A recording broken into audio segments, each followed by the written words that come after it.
Hi! இன்னைக்கு நாம ரொம்ப ட்ரெடிஷ்னலான தமிழ்நாடு சைடு ஃபுட்டு வெண்பொங்கல், தேங்காய் சட்னி தான் பார்க்க போறோம். ரொம்ப ரொட்டீனான டிஷ் தான். ஆனா, நான் எப்படி சிம்பிளா செய்றேன்னு உங்களுக்கு காமிக்கிறேன். அதுக்கு 3/4 முக்கால் பங்கு கப்புக்கு பச்சரிசி எடுத்துக்கணும். பச்சரிசியோட மீதி 1/4 பங்கு பைத்தம்பருப்பு ஆட் பண்ணிட்டு, ஒரு பாத்திரத்தில் நல்லா தண்ணி ஊற்றி கழுவிக்கணும். தண்ணி ஊற்றி அலசிட்டு 2 தடவை அலசினா போதும். இதில் இருக்கிற டஸ்ட்லாம் வந்துடும். நல்லா அலசிட்டு நான் குக்கரில் தான் செய்ய போகிறேன். பச்சரிசி ஒத்துக்காதவங்க மில்லட்ஸ் அந்த சிறுதானியத்தில் சாமையில் செஞ்சால் ரொம்ப நல்லாயிருக்கும். சாமை அரிசியில் அதையும் இதே மாதிரி வாஷ் பண்ணி இதே மாதிரி தான் செய்யணும். இப்போ இது 2வது தடவை வாஷ் பண்ணுறேன். நல்லா கையாலேயே களைஞ்சி விட்டுட்டு அந்த தண்ணியை ஊற்றிடலாம். வடிச்சிட்டு நான் குக்கரில் தான் வைக்கிறேன். குக்கரில் போட்டுட்டு தண்ணி வந்து கொஞ்சம் நிறையாவே வைக்கலாம். ஏன்னா நம்ம குழஞ்சி தான் எடுக்கிறோங்கிறதுனால தண்ணி அரிசியை விட 1 கப்பு அரிசி பருப்பு சேர்ந்த அளவு இருக்குன்னா தண்ணி வந்து ஒரு 3 பங்கு, 1 பங்குக்கு 3 பங்கு வச்சுட்டு அதில் உப்பு போட்டுட்டு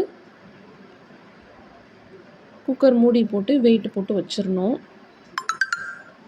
சாலிடாக ஒரு 15 மினிட்ஸ் நம்ம சிம்மிலே வச்சு வேக வைக்கணும். நான் எப்பொழுதும் சிம்மில் தான் வைப்பேன். வேக வச்சு எடுத்துட்டோம்னா நல்லா குழஞ்சி வந்துடும். வெந்திருக்கும், ரைஸ் நல்லா வெந்திருக்கும். நம்ம கரண்டியாலேயே அதை மசிச்சு விட்டுக்கலாம். மசிச்சா இது மாதிரி நல்லா குழவா இருக்கும்.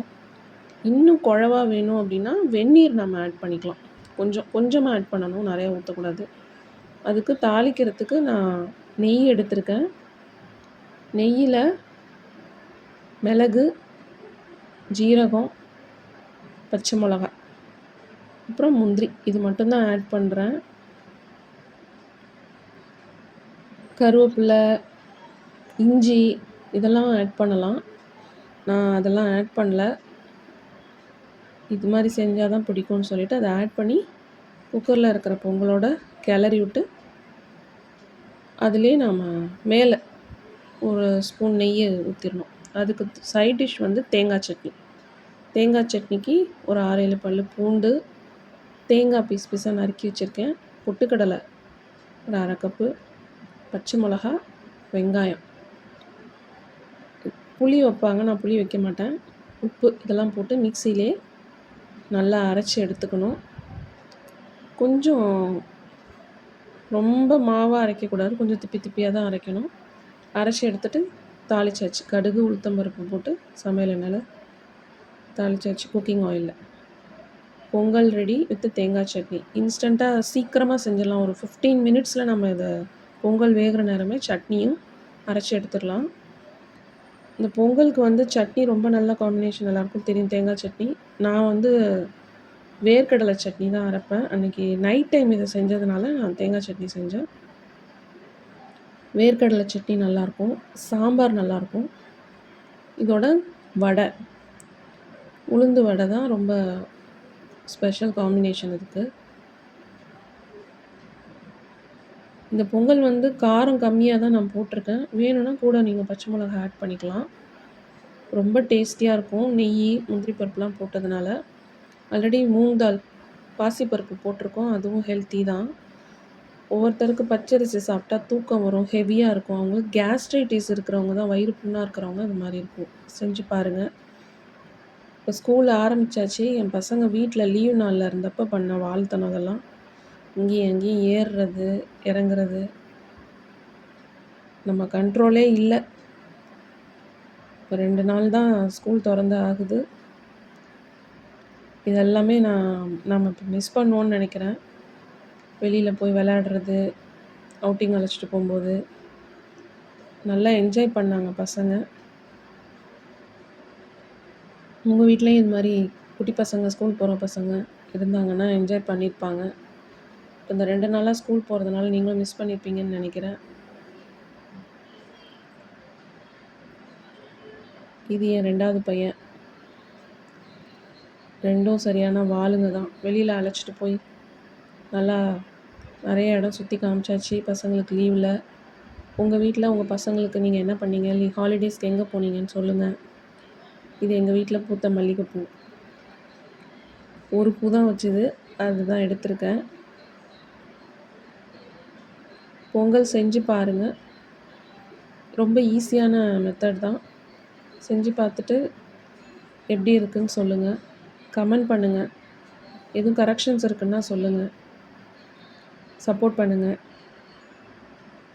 இது என் பசங்க சின்ன வயசில் எடுத்தது. பெரியவனுக்கு 3.5 வயசு, சின்னதுக்கு 7 மாதம் இருக்கும்.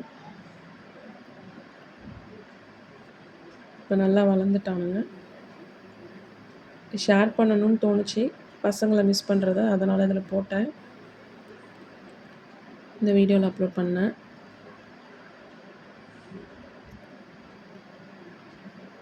வேறு என்ன டிஷ்ஷு செய்யலான்னு கமெண்ட் பண்ணுங்கள். நான் செஞ்சு காமிக்கிறேன் உங்களுக்கு.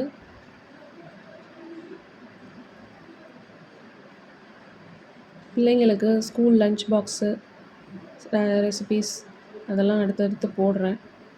இது பெரிய பையன் 3 வயசு இருக்கும்போது எடுத்தது. இப்போ 4th ஸ்டாண்டர்ட் படிக்கிறான். சின்ன பையன் 1st ஸ்டாண்டர்ட்.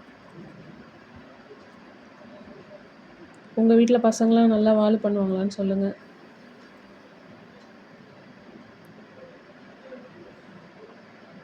இந்த பொங்கல் வந்து பசங்களுக்கும் ஹெல்த்தியான ஃபுட்டு தான். பருப்பு மூங் தால் இருக்கிறதுனால ப்ரோட்டீன் அதில் வந்துடும். தேங்காய் சட்னி இருக்கிறதுனால தேங்காயோட பெனிஃபிட்ஸும் அதில் வந்துடும். விட்டமின்ஸ்லாம் வந்து சேர்ந்துடும். இட்ஸ் அ கம்ப்ளீட் டயட்டு தான் அது. இன்னும் உளுந்து வடை செஞ்சு வச்சா அது ஒரு பெஸ்ட்டு காம்பினேஷன் தான். காலையில் ஃபில்டு டயட்டு தான் அது. ஆனால் டயட்டில் இருக்கிறவங்க அந்த நெய், ஒயிட் ரைஸ் அவாய்ட் பண்ணணும்னு நினைக்கிறவங்க அதை சாம அரிசி வச்சு செய்யலாம். ரொம்ப நல்லா வரும். அதுக்கு தான் இதே சட்னி, சாம்பார் இதே தான் அதுக்கும் நல்ல சைட் டிஷ்ஷாக இருக்கும். இதே மாதிரி செஞ்சு பாருங்கள். செஞ்சு பார்த்துட்டு சொல்லுங்கள். நான் ஆக்சுவலாக நெய் வந்து கம்மியாக தான் ஊற்றிருக்கேன். நீங்கள் உங்களுக்கு தேவை அளவுக்கு ஊற்றிக்கோங்க. இந்த ரெசிபி உங்களுக்கு பிடிச்சிருக்குன்னு நினைக்கிறேன். என் பசங்களை பற்றி ஷேர் பண்ணணுன்னு நினச்சேன், அதனால தான் போட்டேன். கமெண்ட் பண்ணுங்கள், ஷேர் பண்ணுங்கள், லைக் பண்ணுங்கள், சப்ஸ்கிரைப் பண்ணுங்கள். எதுவும் கரெக்ஷன் இருந்தால் சொல்லுங்கள். சப்போர்ட் பண்ணுங்கள். தேங்க்யூ.